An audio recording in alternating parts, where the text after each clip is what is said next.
Educación, valores, trascendencia, libertad y modernidad son las bases con las que el Colegio Fray Luis de León forma grandes seres humanos. Colegio Fray Luis de León, la experiencia de crecer en comunidad.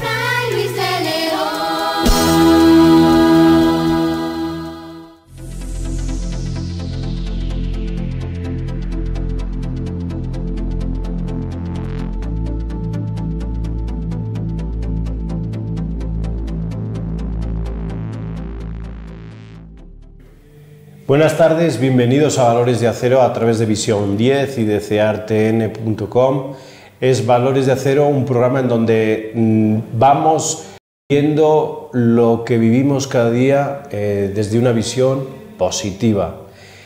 Felices Pascuas a todos, lunes de Pascua, lunes de Resurrección, 21 de abril. Hoy vamos a hablar e insistirles a ustedes, insistir aquí a toda la gente que está en el estudio, de lo positivo y la esperanza, porque esto es lo que nos trae la Pascua, esto es lo que celebramos los católicos y esto es lo que debemos de compartir con todos los que tenemos alrededor, creyentes y no creyentes.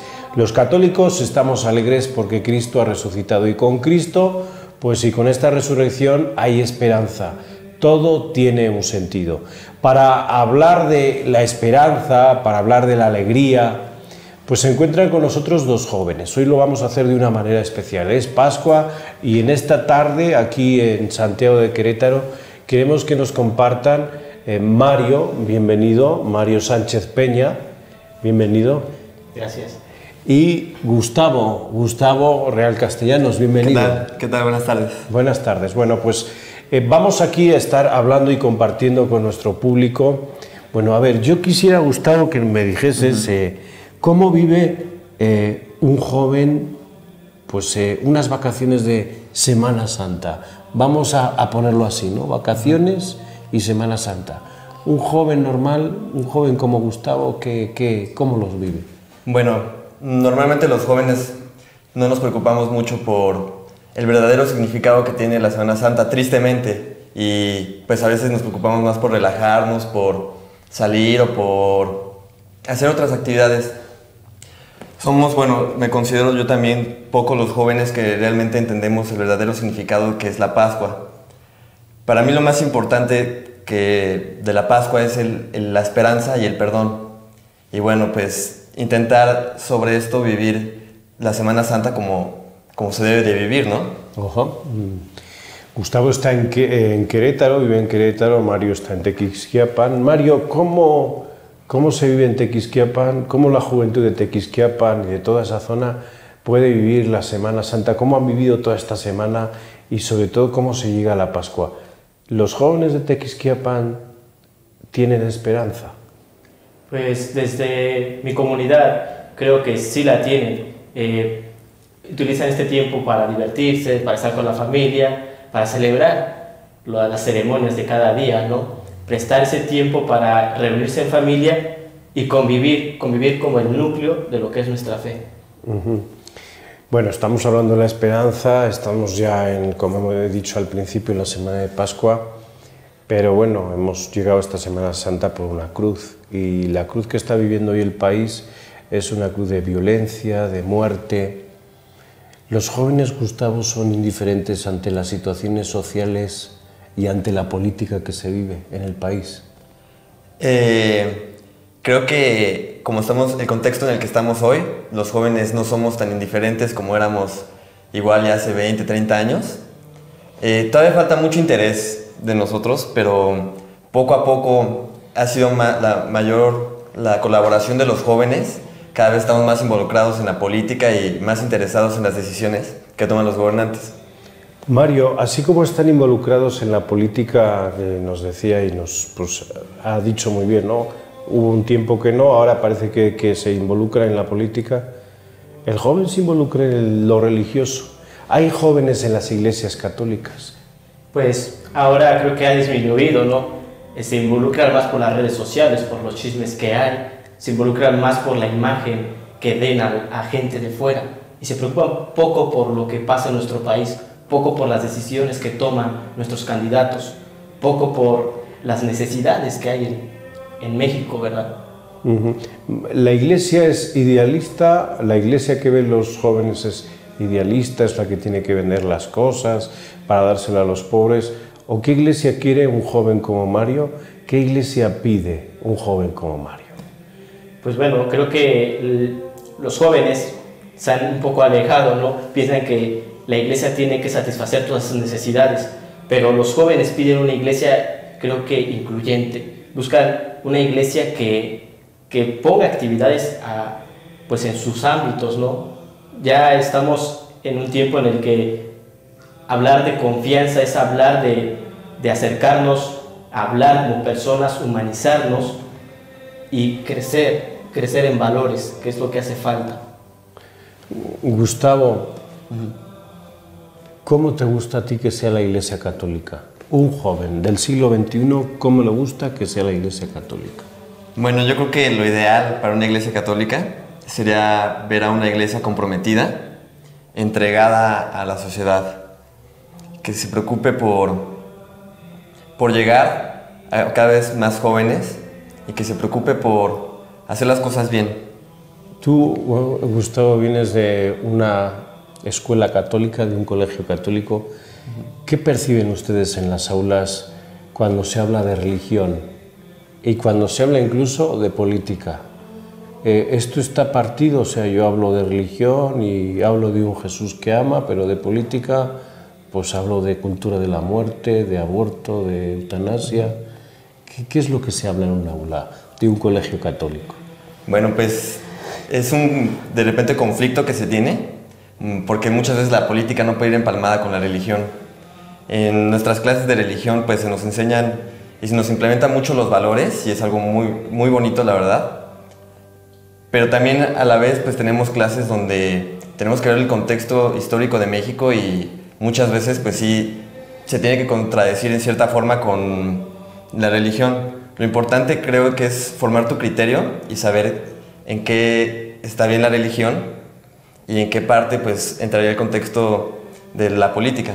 Aquí han venido políticos a este programa, a los que saludamos desde aquí, y ellos se han confesado como católicos. Pero ¿por qué esta escisión, no solamente en los políticos, sino en las personas, ¿no? Sí creo en Jesús, sí creo en la Virgen de Guadalupe, pero lo que son ciertas cuestiones de la Iglesia, cuidado. ¿A qué crees que se debe, Mario? Se cree, pero se quedan en las palabras, se quedan en lo que dice el Padrecito, pero no se quedan con el compromiso, la invitación. En este caso, de cierta manera, se hacen a un lado, evitan los compromisos, evitan no ayudar, precisamente por no tener que ser juzgados desde un criterio moral. El estar bien o no estar bien, a ellos sí les importa, en la imagen.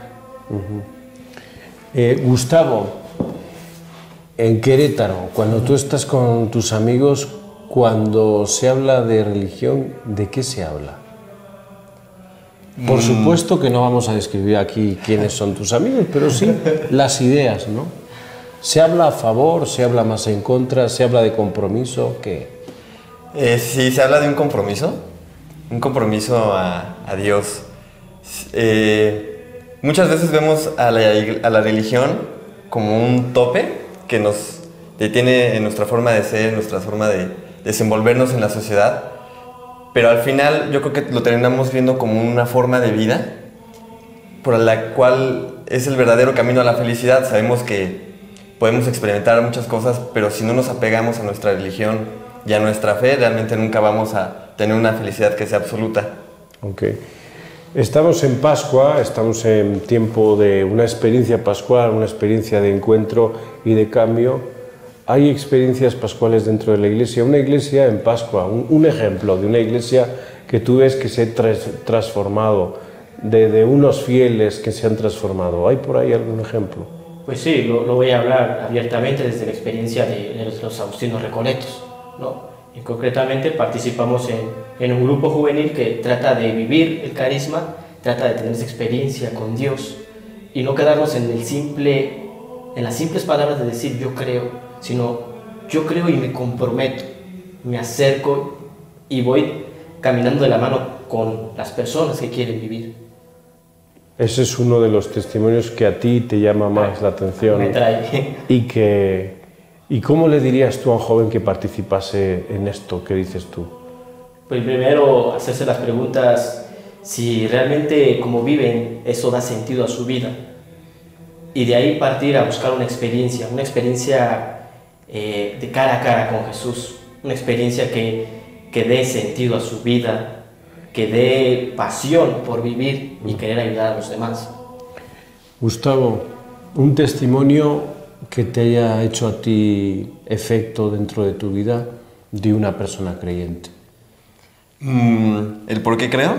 Sí, un testimonio de una persona que te ha dado fe, te ha dado ejemplo. No puedo tener un testimonio porque yo creo que es algo que se vive de todos los días. Ajá. Ese testimonio lo veo todo el tiempo con mi mamá, con mi papá y a veces hasta con mi hermana, porque ellos es un ejemplo de fe, un ejemplo de vivir apegado a Cristo y de vivir con Dios. Pues es desde la Pascua donde vivimos realmente, desde la familia donde vivimos realmente la Pascua, ¿no?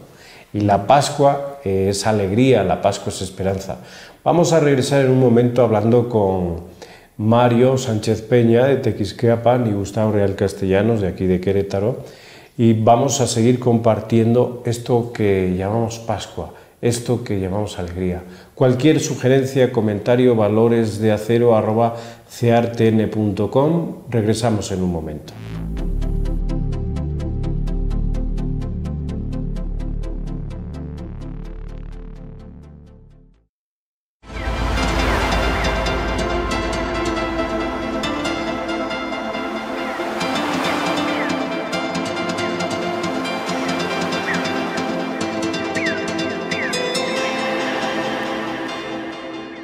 Educación, valores, trascendencia, libertad y modernidad son las bases con las que el Colegio Fray Luis de León forma grandes seres humanos. Colegio Fray Luis de León, la experiencia de crecer en comunidad. Fray Luis de León.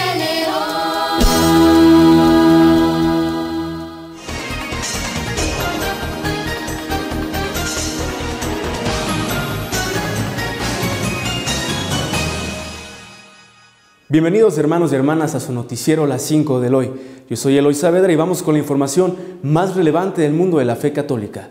Hoy es lunes de Pascua y tenemos la información. Miércoles Santo, miércoles de misa crismal en todo el mundo. El pasado miércoles santo se llevó a cabo en todo el mundo la misa crismal que consta de la renovación del ministerio sacerdotal y la bendición del aceite consagrado. En nuestra ciudad de Querétaro, esta misa se llevó a cabo en la catedral de la ciudad con todos los sacerdotes de la diócesis, guiados por nuestro obispo Monseñor Faustino Armendáriz.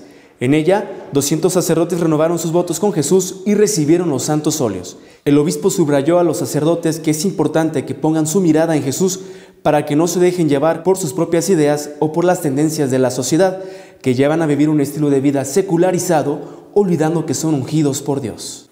Y siguiendo con la información, el Viernes Santo se llevó a cabo la celebración de la Pasión del Señor.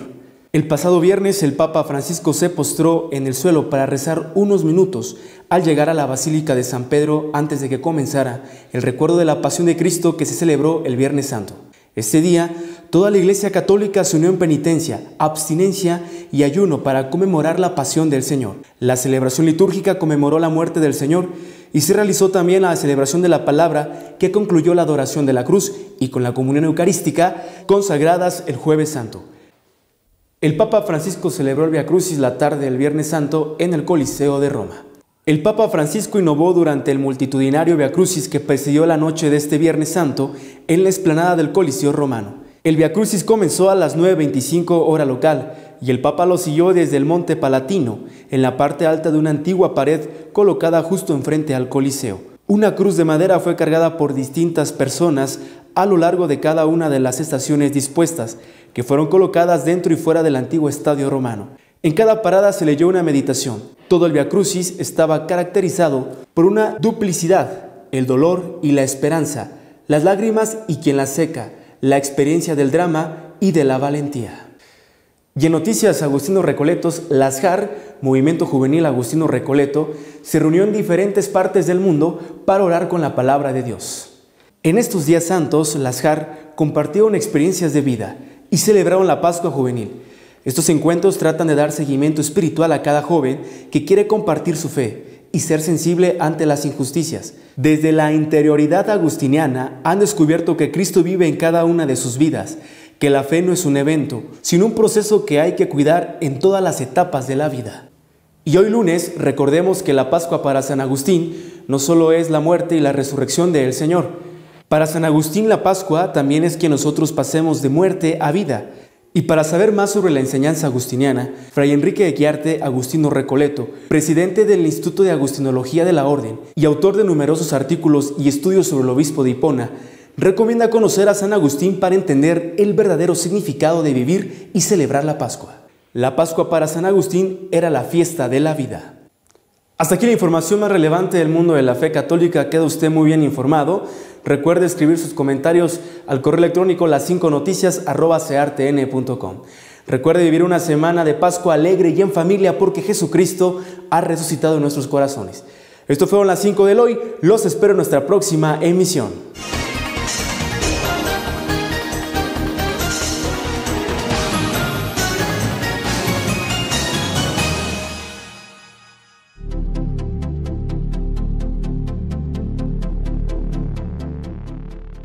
Aquí volvemos en Valores de Acero a través de Visión 10, en esta tarde de Pascua, lunes de alegría, lunes en donde en muchas poblaciones es una fiesta grande, gracias a Dios, a pesar de los embates de la historia y de la política, la Pascua, la Semana Santa, las tradiciones han seguido en los pueblos y en algunas ciudades de nuestro querido México.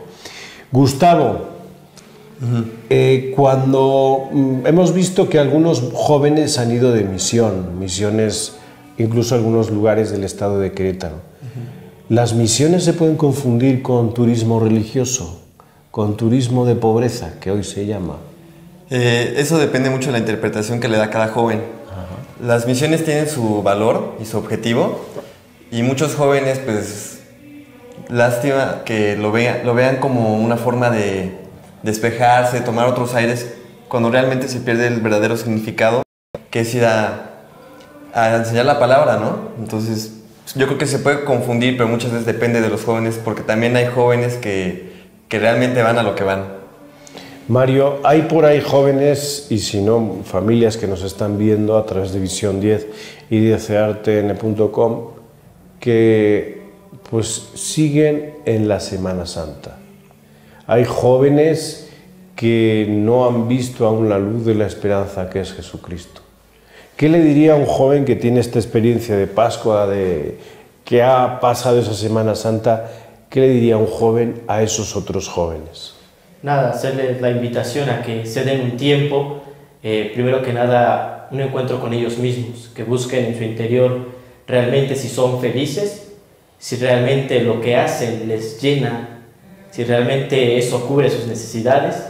Y bueno, primero con esos cuestionamientos, si se sienten vacíos, darse esa oportunidad de tener un encuentro con Cristo, un encuentro con lo que profesamos, con lo que vivimos y con lo que en muchas ocasiones nos apasiona por hacer. Todos sabemos que Semana Santa también se traduce en un puente, un puente grande, sí.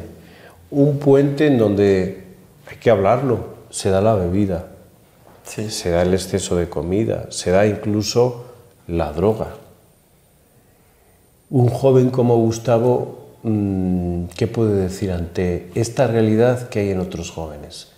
¿Cómo la vives tú? ¿Cómo te puedes, si no defender, por lo menos en ese medio que está integrado como joven, cómo lo vives tú? Sí, es como estar ahorita de vacaciones, se pierde totalmente el contexto del momento en el que estamos viviendo, y pues es ir a relajarse, igual y destramparse un poco, y pues muchas veces la salida sí implica que tomar, igual no tanto de drogas, que bueno, a mí no me toca, pero pues sí tanto tomar y algo así, pero lo importante es saber el porqué de la Semana Santa, el porqué de la Pascua, y una vez entendiéndolo, atenernos de caer en estos vicios que pues no van con el objetivo que estamos viviendo. Y tú, Mario, en Tequisquiapan, ¿qué le dirías a un joven que tiene estas realidades tan duras? Que se acerque sobre todo, que tenga confianza a esta iglesia que hoy en día camina junto y de la mano, que ve las necesidades de los demás, que también tiene un espacio para ellos, no por el simple hecho de que en su vida pasada han hecho mal, los van a excluir, sino todo lo contrario, quieren que estén con ellos, que son personas que pueden confiar en las demás. ¿Un símbolo que te llame la atención de la Pascua, Gustavo? Yo creo que el color púrpura, del por qué. ¿Y qué te dice a ti ese color púrpura? Porque es curioso, en la Pascua el color que se da siempre es el blanco, ¿no? De hecho, esta semana es la semana Inalvis, la semana de la alegría, y a ti te llama, ¿por qué el púrpura? A ver. Pues realmente no termino de entender, me parece que era porque antes en los tiempos de luto se usaba el morado, no el negro. Ajá. Pero ahora no entiendo por qué se sigue usando el morado. Ajá. Bueno. Mario, ¿tú nos puedes decir qué símbolo el símbolo más característico que te llame la atención en la Pascua, cuál es? Para mí la pasión. La pasión es algo como bien significativo, como un poco ponerte a pensar lo que una persona puede hacer por las demás. El entregar la vida para mí es significativo y muy llamativo. Y bueno, entre los testimonios que pues tú has dicho, Gustavo, que son tus papás, ¿no? Tus papás, tu hermana, que son los que realmente te dan testimonio, los que están ahí y han entregado tu vida. ¿Qué otras personas crees que siguen entregando su vida y que son una Pascua permanente, no solamente dentro de la iglesia, sino en la sociedad? Que no hacen las cosas por altruismo, por filantropía, sino con la caridad cristiana. ¿Qué personas te llaman la atención de que hacen estas cosas? Pues es que pueden ser muchas personas. Hay muchas asociaciones y mucha gente que está viviendo la Pascua. Digo, la iglesia, pues con los padres, con los jóvenes que también integran la iglesia, lo podemos ver muy bien, pero creo que también hay muchos jóvenes, muchos líderes en la sociedad que no conocemos que hacen lo que está a la medida de sus posibilidades para vivir la Pascua. Mario, tú imagínate que hay detrás de cámara, hay algunos sacerdotes de la diócesis de Querétaro que te están viendo. ¿Tú qué les dirías? Un joven dirigiéndose a los sacerdotes, incluso a personas que tienen diversas responsabilidades dentro de la diócesis de Querétaro, ¿qué les diría? Pues que el trabajo que han elegido, su forma de vida que han elegido, pues que lo hagan con amor, que lo hagan con entrega, sin recibir nada a cambio, sino todo lo contrario, entregar su persona por completo.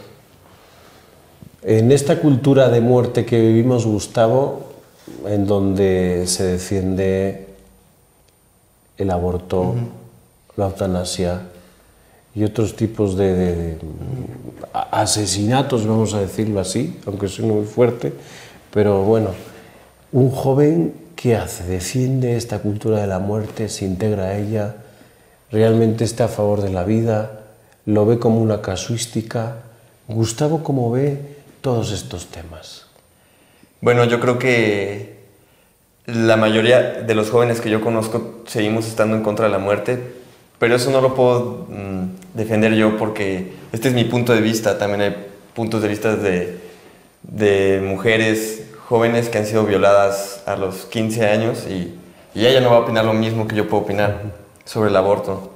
O un secuestrador que ha sido atrapado, la familia de la persona que fue secuestrada no va a opinar lo mismo sobre la pena de muerte que yo. Creo que si algo nos distingue como país es nuestro humanismo, que nos sigue integrando, porque muchos países han perdido ese humanismo, han apoyado la pena de muerte y el aborto, y creo que si algo nos distingue o nos distinguía era esto, que nosotros seguíamos estando en contra a favor de la vida. ¿Y hay jóvenes que defienden la vida o hay más? ¿Cómo lo ves tú, Mario, esto de defender la vida, estar a favor de la vida, en contra? ¿Cómo ve Mario, un joven de Tequisquiapan, esto en la realidad? Creo que siempre se ha visto como a favor, ¿no? Siempre hay una posibilidad de darle esperanza a estas nuevas personas, en el caso de si es una elección de aborto o no, darle una elección de vida. En el caso de una pena de muerte, pues también es pensar en la otra persona. Tiene una identidad humana, también es hijo de Dios, y no somos nadie para juzgar. Siempre se debe optar por la vida, viviendo evangélicamente. Gustavo, dentro de Querétaro sabemos que hay unos jóvenes por ahí que están implicados en temas políticos, que les va todo esto del rollo de la política. Es la pregunta así, que cada vez que viene un político al estudio le hago. Okay. ¿Se puede ser político y creyente? Sí se puede. ¿Y cómo puede uno ejercer la doctrina social de la Iglesia siendo político? ¿Tú cómo lo ves como joven? Para que le digas también a los políticos, de uno u otro partido. No, sí se puede. La religión lo que busca es el bien del ser humano. Al final, la enseñanza es felicidad. Y lo que se busca supuestamente en la política, después de cada reforma y después de cada debate, es la felicidad en el desarrollo del ser humano en la sociedad. Simplemente es buscar la mejor forma para que estos puedan estar empatados y combinándolos, hacer lo mejor posible. Tiene la oportunidad de dirigirse a la cámara y de decir algo a creyentes y no creyentes. Un joven, con la alegría pascual, ¿qué quiere decir a las personas que nos están viendo a través de Visión 10 y ceartn.com? Mario.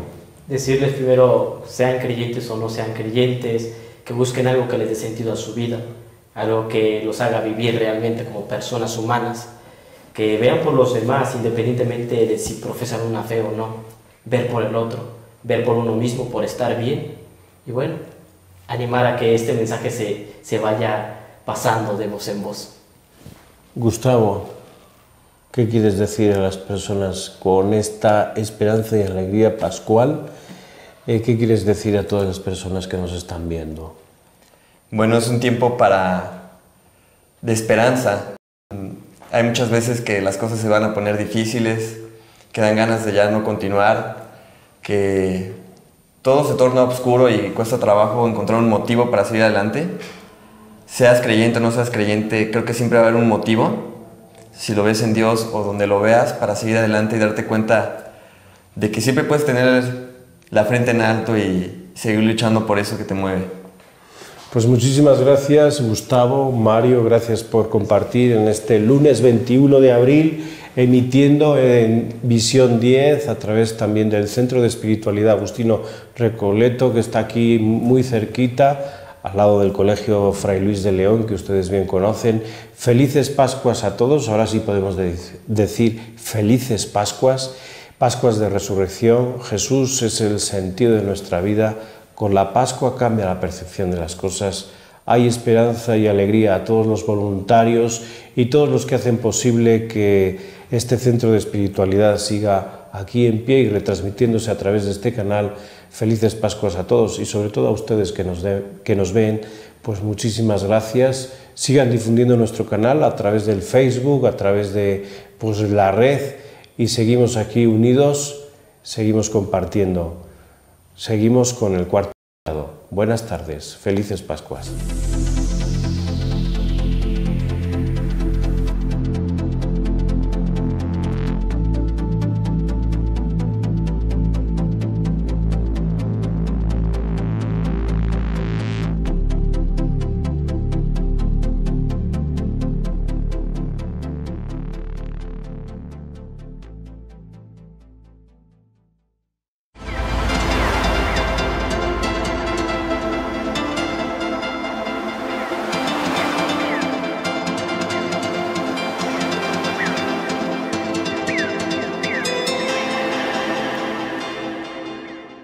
Educación, valores, trascendencia, libertad y modernidad son las bases con las que el Colegio Fray Luis de León forma grandes seres humanos. Colegio Fray Luis de León, la experiencia de crecer en comunidad. Fray Luis de León.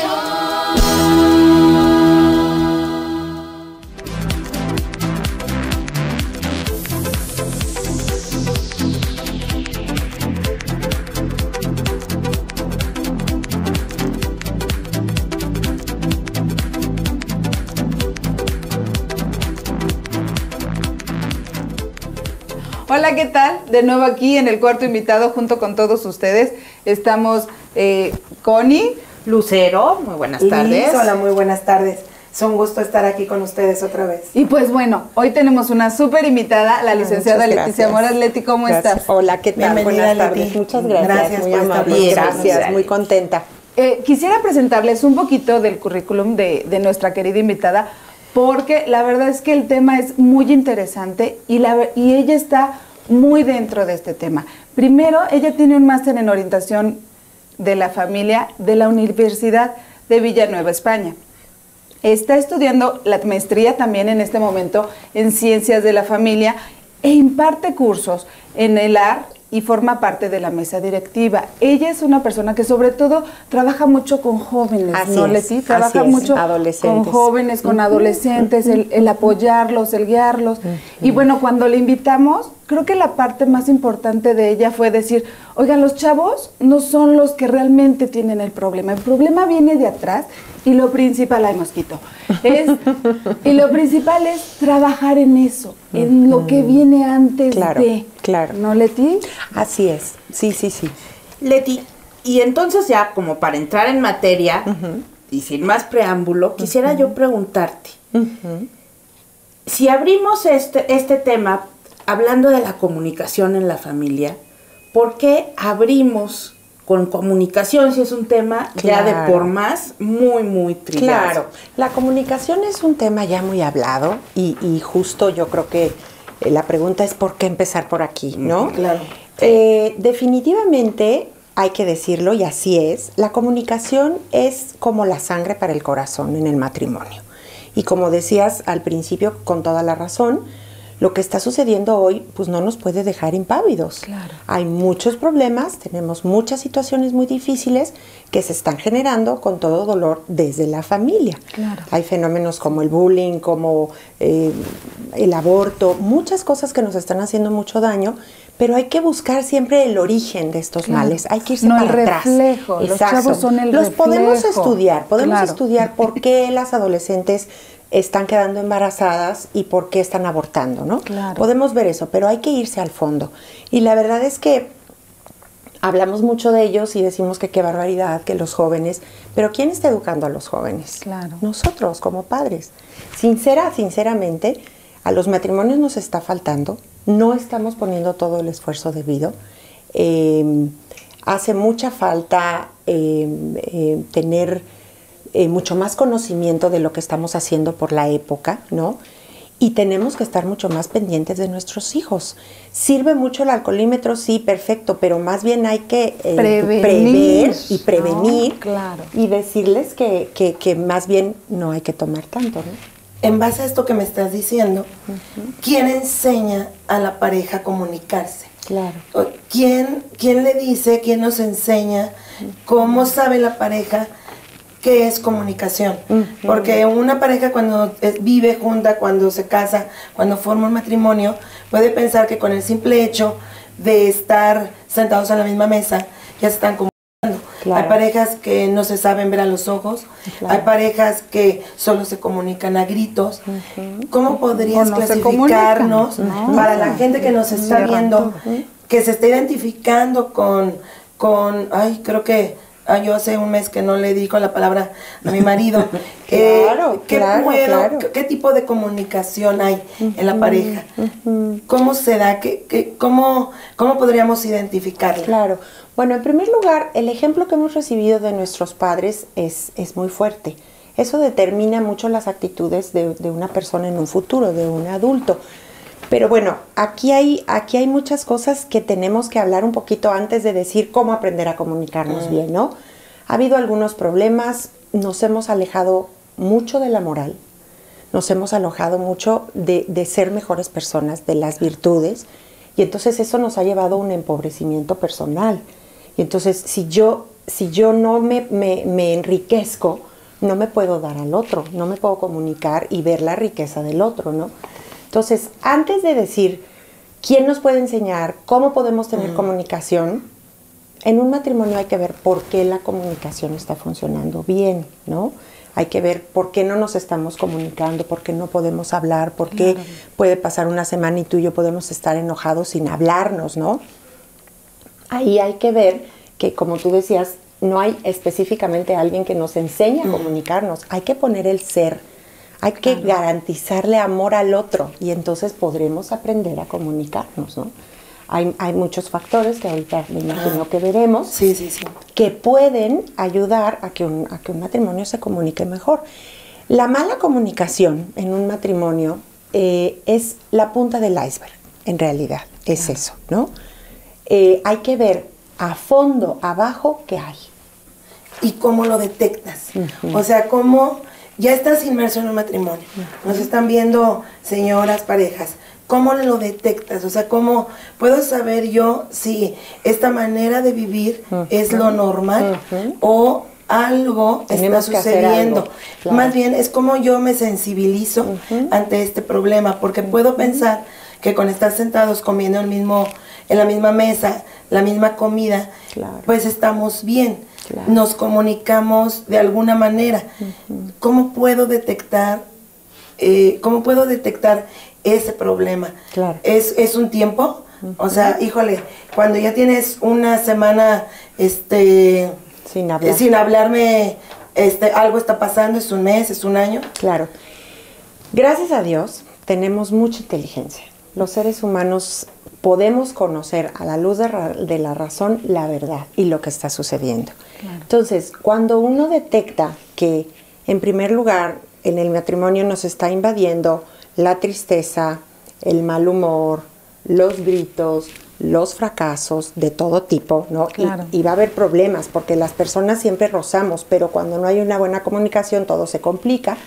Cuando yo no puedo expresar lo más hondo que tengo al otro y cuando yo no conozco qué ha pasado con mi esposo en 5 años, 10 años o 15 años de casados y ya no lo conozco tanto, es que hay problemas de comunicación. Ahí hay que darnos cuenta que necesitamos, la verdad, poner un esfuerzo ambos, porque esto no es de uno solo. No es del esposo nada más, no es de la esposa nada más, sino que de verdad ambos necesitamos enriquecernos, ser mejores personas para podernos dar al otro, que esa es finalmente la comunicación. Y si ya lo detectaste, ¿no? O sea, porque además, como tú dices, lo sabes. Te das cuenta, lo hueles, y las mujeres, bueno, o sea, tenemos un sexto sentido maravilloso. Todo, ¿no? Todo, ya lo detectaste, sabes que tienes ese problema. ¿Por qué no les damos un consejo de en qué puedes iniciar? ¿Qué puedes hacer como primer paso para salir de esta situación que nos está lastimando? ¿No? Claro que sí. Yo creo que este es un punto muy, muy importante y ustedes han llegado a un tema crucial, ¿no? En primer lugar, tiene que haber siempre un valiente en el matrimonio. Siempre tiene que haber alguien muy fuerte, como lo dice el Papa Francisco, el que da el primer paso. Siento que nos estamos hundiendo, no estamos hablando, no te conozco, no me conoces. Sería empezar a hablar. Alguno de los dos. Si el otro está muy cerrado, no te importe. No importa. No importa, hay que aventarse. Oye, yo siento que nos estamos alejando. ¿Cómo ves? ¿Cómo te sientes? ¿Estás bien? Yo no me siento bien. Siento que no hablamos. Siento que tenemos que tener más temas para platicar. Pues ya lo cotidiano nos está ganando. Mira, más bien estamos casi siempre de mal humor, ¿no te has fijado? Hace mucho que no llegas y me saludas con un beso. Hace mucho que a lo mejor yo no te hago lo que te gusta de comer. ¿Qué nos está pasando? Hay que hacer un alto. En ese momento hay que hacer un alto. Las personas más indicadas cuando hay un matrimonio sano para salir de este problema son ellos mismos.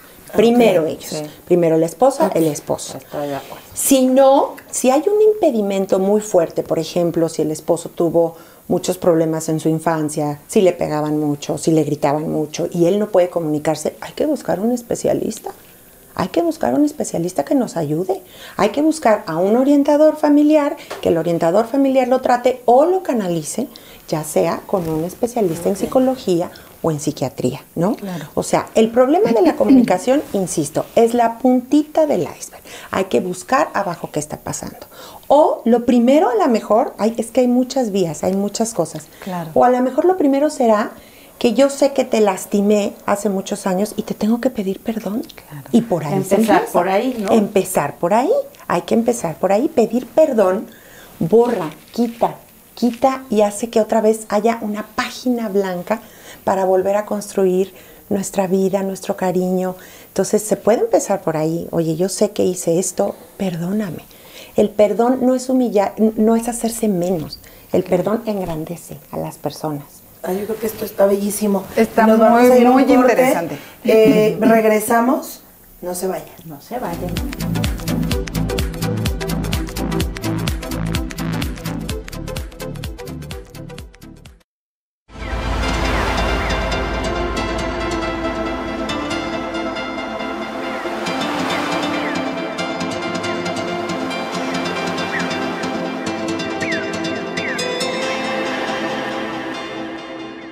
Educación, valores, trascendencia, libertad y modernidad son las bases con las que el Colegio Fray Luis de León forma grandes seres humanos. Colegio Fray Luis de León, la experiencia de crecer en comunidad.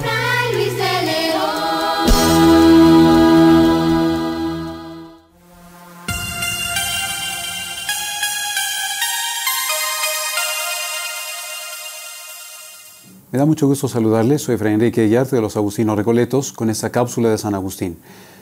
Tal vez la obra más conocida y más popular de San Agustín sean las Confesiones, una obra que San Agustín escribe siendo ya obispo de Hipona entre los años 397 al año 401. Una obra donde San Agustín en esos 13 libros de las Confesiones nos narrará en los primeros 10 lo que fue su vida, lo que fue su conversión, cómo la gracia de Dios lo fue preparando para que él realizara ese cambio profundo en su vida, y los últimos 3 libros dedicados al comentario al Génesis, los primeros capítulos del Génesis, cómo San Agustín nos presenta que Dios libera a la humanidad, libera toda la creación de la oscuridad para precisamente crear todas las cosas. En esos primeros 10 libros de las Confesiones, San Agustín hace una exploración dentro de su propia vida, inaugurando un género literario inédito dentro de la literatura latina. Antes de San Agustín nadie había escrito unas confesiones. Él es el primer autor latino que presenta este género de manifestar su propia vida y de colocarse a sí mismo delante de Dios para narrar los acontecimientos de su propia vida y valorarlos también a la luz de Dios. Realmente el primer destinatario de este libro de las Confesiones es Dios. San Agustín está haciendo esta manifestación de su vida delante de este lector omnipresente de su propia vida que es Dios. Como un lector segundo están todas aquellas personas que puedan tomar este libro en sus manos para seguir el ejemplo de San Agustín y aprender en este libro de las Confesiones la importancia de la misericordia de Dios. San Agustín nos presenta dentro de las Confesiones la imagen de un Dios que acoge al pecador, que lo rodea con su gracia y que lo invita realmente a la conversión. Nosotros podríamos preguntarnos por qué San Agustín escogió el título de Confesiones para esta obra suya. Tenemos que tener presente que la palabra confesiones o confesio en latín tiene 3 significados para San Agustín. En primer lugar, lo que se llama técnicamente la confessio peccatorum, es decir, San Agustín hace la manifestación de cuáles fueron sus pecados.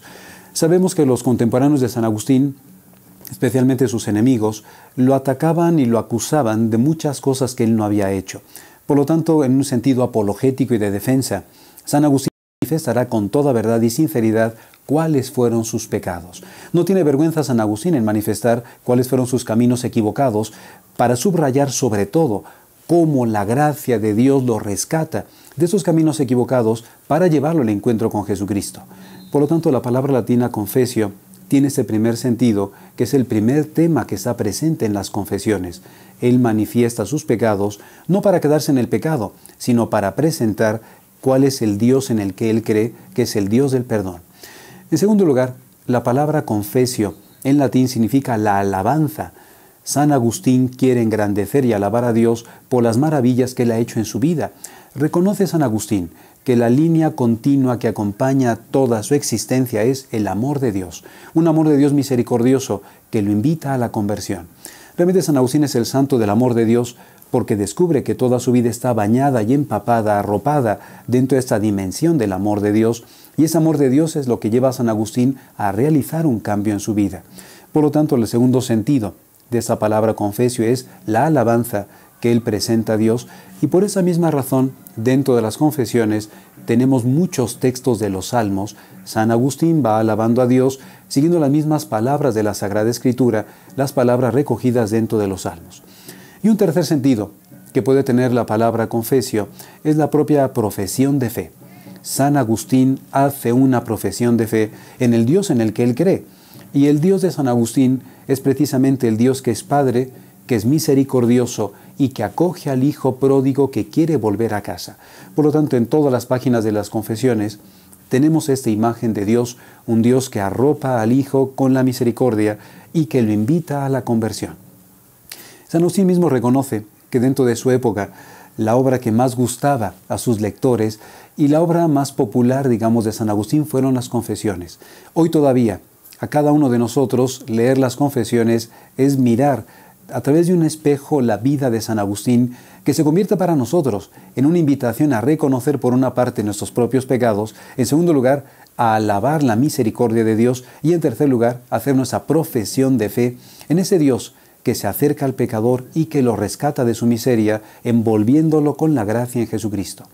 Una obra, por lo tanto, de todos los siglos, una obra imperecedera como son las confesiones, una obra que yo les invito a ustedes a leer, a degustar y a meditar en cada una de sus partes, particularmente los primeros 10 libros, donde San Agustín nos invita a vernos reflejados en las páginas de su vida y a reconocer cómo en cada momento de nuestra vida se encuentra esa línea continua del amor de Dios. Yo soy Fray Enrique Aguiar de los Agustinos Recoletos y les espero en nuestra próxima cápsula sobre San Agustín.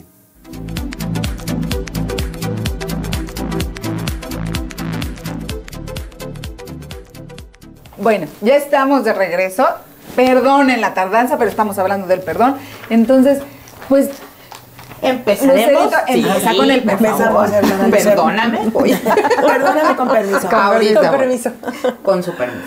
Muy bien. Mire, Leti, lo que pasa es que retomando este tema del perdón, uno lo ve a lo mejor con mucha superficialidad y como si fuera una cuestión de ay, perdóname y porque ya te pisé y ahí quedó, ¿no?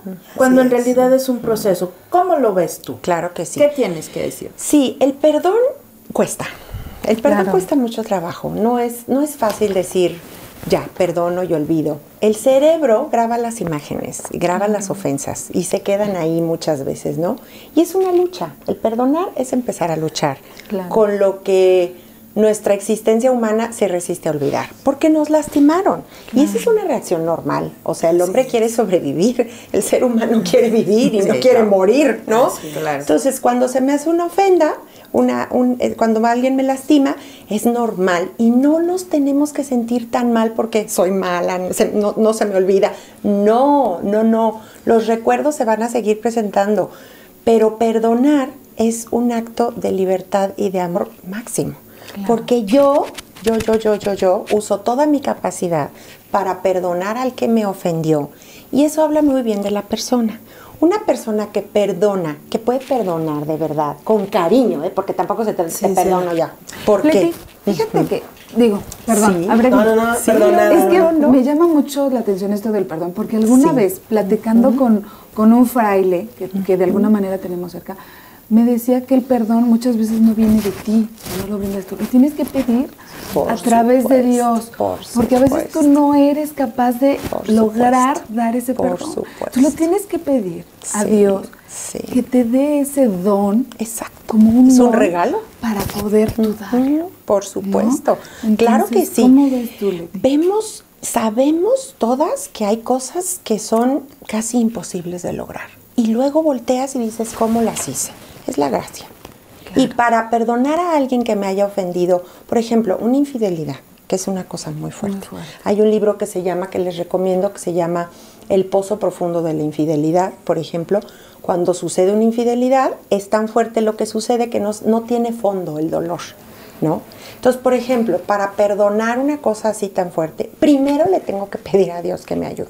Claro. Primero, ¿no? No es lo mismo perdonar que hayas llegado tarde a una cita a perdonar una ofensa grandísima de alguien con el que yo quiero vivir toda la vida, de mi esposo o de mi esposa, ¿no? Exactamente. Entonces, el perdonar tiene que ser un acto libre de amor grandísimo. Eso es el perdón. A veces nosotros no lo podemos hacer y hay que pedirle a Dios. Dios es el que le da la fuerza principal al matrimonio, a la pareja, a los cónyuges, más bien, para que podamos salir adelante en todos los avatares y todos los problemas a los que nos vemos. Es Dios el que da la gracia y hay que tenerlo cerca. Nos hemos alejado mucho de Él, como lo dijimos también al principio, de los valores morales, nos hemos alejado de la fe, nos hemos alejado de Dios y eso nos ha empobrecido. Y entonces no podemos perdonar, por ejemplo, ¿no? Hablabas de esta parte de tan fundamental como es el tener autoestima para poder acceder al perdón. ¿Podríamos retomar Por supuesto, esto? este es un tema bellísimo. La autoestima, hay un libro que se llama La autoestima del cristiano, ahorita no me acuerdo del autor, pero es un libro muy bello.